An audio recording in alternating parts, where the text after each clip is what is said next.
Saudara, Basarnas mulai mengirimkan sejumlah bantuan dengan melintasi sejumlah lokasi yang sulit terjangkau pasca gempa di NTT.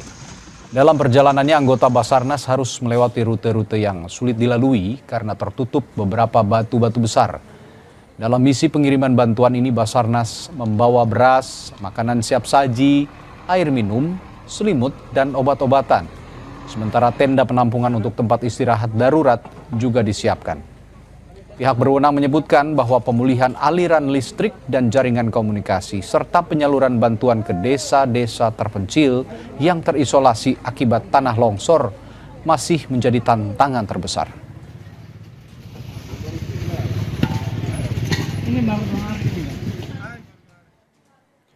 Dalam rekaman visual drone memperlihatkan kerusakan parah pada jalan dan infrastruktur setelah gempa bermagnitudo 7,7 di NTT pada Sabtu 15 Agustus kemarin. Beberapa jalan utama retak dan rumah-rumah juga hancur.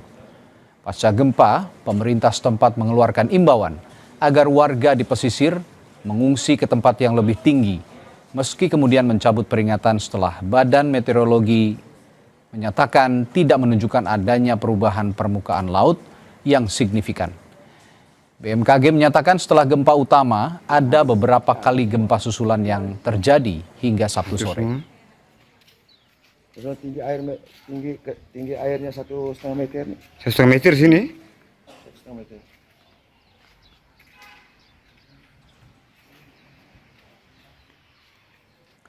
Lalu bagaimana kondisi wilayah Nagekeo pasca gempa bermagnitudo 7,7 di sana? Kita tanyakan langsung kepada warga Nagekeo sekaligus korban terdampak gempa yang sudah bergabung melalui sambungan virtual. Ada Bung Jack Mapa. Selamat malam Bung Jack. Selamat malam Pak Randi. Baik, Bung Jack, bisa diceritakan bagaimana dampak gempa yang dirasakan masyarakat di sana, termasuk Anda juga di sana? Siapa? Di tanggal 15 Agustus pagi kalau waktu Indonesia Tengah terjadi di pukul 5.58 menit.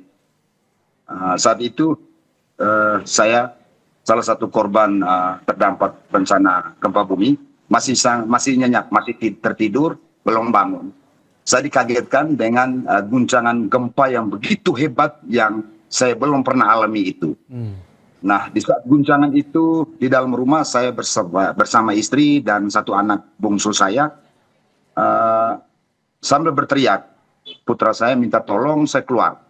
Lalu karena rumah saya itu berdampingan dengan salah satu gudang pengeringan padi atau vertical dryer yang begitu tinggi, kurang lebih 12 meter, kami harus berlari keluar rumah. Dan memang saking hebatnya gempa itu sampai kita juga cari pintu keluar itu kebingungan kita. Beberapa detik baru bisa dapat pintu keluar. Nah, setelah kita keluar di luar, gempa masih terus mengguncang sangat hebat yang sekali lagi belum pernah saya alami seumur hidup saya. Nah, ketika di luar beberapa menit kemudian, gempa itu sedikit kurang dan berhenti sejenak. Saya ambil HP sambil melihat jam. Itu di 6:06. Jadi menurut saya guncangan gempa itu tuh berlangsung selama 8 menit. Sejak dari pukul 5.58 sampai 6 menit. Dan disusul dengan gempa bumi susulannya. Pada saat itu juga Pak Randi, saya mau ceritakan bahwa ketika keluar beberapa menit kemudian dari BMKG rilis bahwa berpotensi tsunami. Dan saat itu juga tanpa pikir panjang, saya beserta istri dan anak saya, kita hanya ambil mobil untuk harus menghindari dataran karena di Nagekeo ini, wilayah ibu kota Nagekeo, Kabupaten Nagekeo Mbai, itu dengan dataran begitu luas sampai di bibir pantai kurang lebih 7-8 kilo.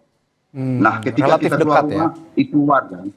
Ya, warga juga sudah berlarian dengan tangis histeris.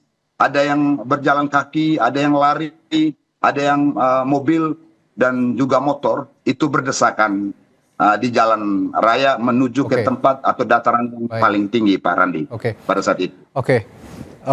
Kami turut prihatin dengan apa yang Anda alami dan keluarga alami juga. Dan saat ini Bung Jack berada di pengungsian atau masih berada di rumah? Bagaimana kondisi rumah Bung Jack saat ini?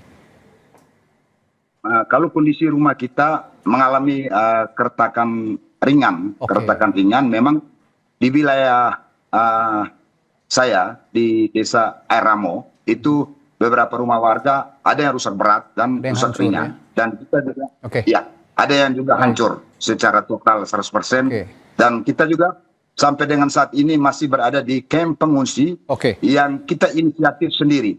Kamp pengungsi itu. Ya, bantuan apa yang paling dibutuhkan para pengungsi jika Anda amati di sana, Bung Jack? Iya, untuk bantuan saat ini, saya boleh ceritakan beberapa titik atau kamp-kamp pengungsi yang inisiatif oleh warga, termasuk saya salah satunya, yang sampai dengan malam kedua pada malam hari ini, sudah hampir 2 kali 24 jam, masih terlalu banyak kebutuhan para pengungsi, karena mereka memilih di dataran tinggi atau bukit-bukit sekitar dataran ibu kota ini, yang itu tempatnya tidak layak buat pengungsi berteduh atau bermalam. Dan itu masih sangat dibutuhkan seperti tenda-tenda, selimut, lalu makanan dan juga susu bagi bayi atau balita. Seperti itu Pak Randi.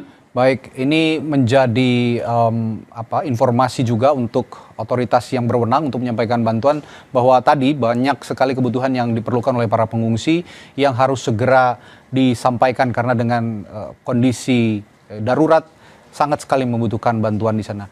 Terima kasih informasinya, sekali lagi kami turut prihatin dan semoga semuanya baik-baik saja di sana, segera pulih di Kota Nagakeo.